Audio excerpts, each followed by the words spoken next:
복음이 없는 선교단체, 거기에 현혹되고 미혹돼 가지고 많은 성도들이 복음이 없이 그냥 기도해요.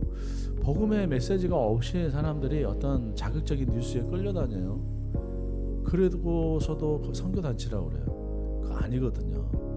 복음이 없이 메시지가 설교가 있을 수도 없고, 복음이 없이 선교회가 있을 수 없고, 복음이 없이 교회가 있을 수 없어요.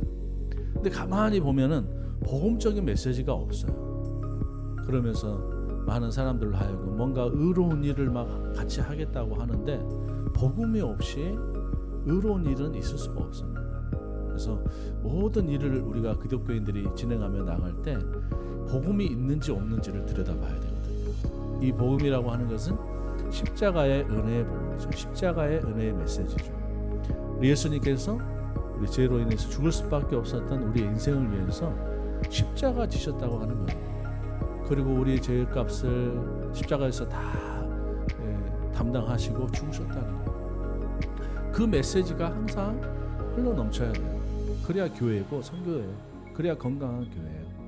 그런데 예수 그리스도의 십자가 구속의 메시지를 놓고 막 다 원수 맺고 죽이고, 우리는 의롭고 너희들은 악하고, 우리는 잘하고 있고 너희들은 잘못하고 있고, 막 이렇게 진영 논리로 선교회를 이끌어가고 교회를 이끌어가는 그런 교회는 결코 건강한 교회도 아니고, 또 그런 교회는 구원의 약속도 받을 수가 없다는 거예요. 예수 그리스도의 십자가의 구원의 메시지가 없는데, 이러한 복음의 메시지가 없는데 어떻게 구원을 받을 수 있겠습니까? 갈라디아서 1장 6절로 10절의 말씀, 그리스도의 은혜로 너희를 부르신 이를 이같이 속히 떠나 다른 복음을 따르는 것을 내가 이상히 여기노라. 다른 복음은 없나니 다만 어떤 사람들이 너희를 교란하여 그리스도의 복음을 변하게 하려 함이라. 그러나 우리나 혹은 하늘로부터 온 천사라도 우리가 너희에게 전한 복음 외에 다른 복음을 전하면 저주를 받을지어다. 우리가 전에 말하였거니와 내가 지금 다시 말하노니 만일 누구든지 너희가 받은 것 외에 다른 복음을 전하면 저주를 받을지어다. 저주를 받을지어다 두 번이 나와 있죠.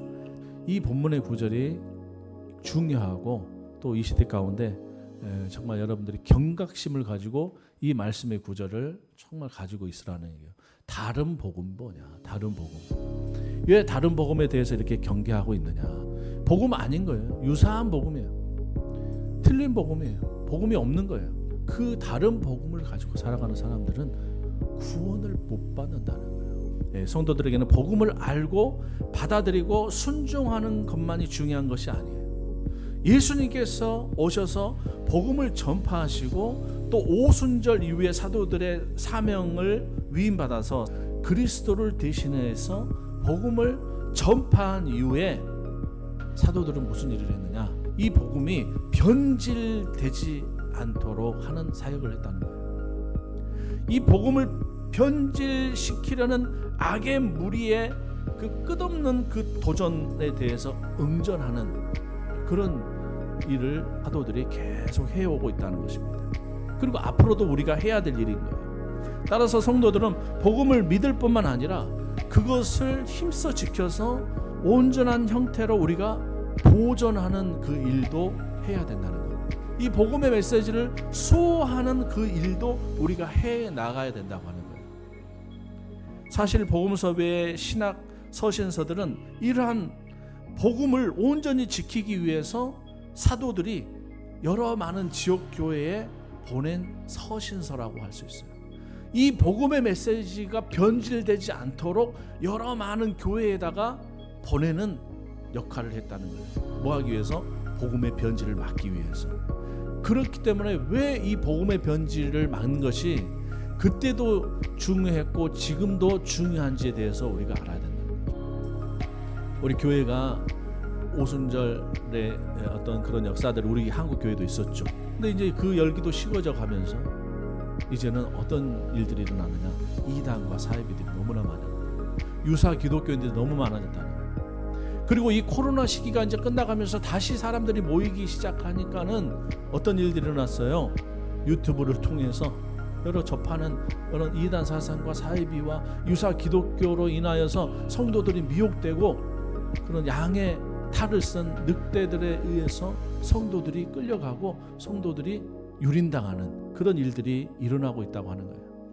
그러므로 이 시대 가운데 필요한 것은 사도들이 그 시대 가운데 복음의 변질을 막기 위해서 여러 서신서를 적극적으로 보내면서 성도들을 지켜 보호했던 것처럼 이 시대에 우리가 필요한 것은 뭐냐? 진리를 수호하고 복음을 수호하는 이 역할과 일을 교회들이 또 목회자들이 해 나아가야 되는 중차대한 그런 시대에 우리가 살아가고 있다는 사실을 기억하면서 저와 여러분이 근신하고 깨어서 세상 가운데 살아갈 때 혼미한 이 시대 속에서 분별하며 살아갈 수 있기를 주님의 이름으로 축복합니다. 축복합니다.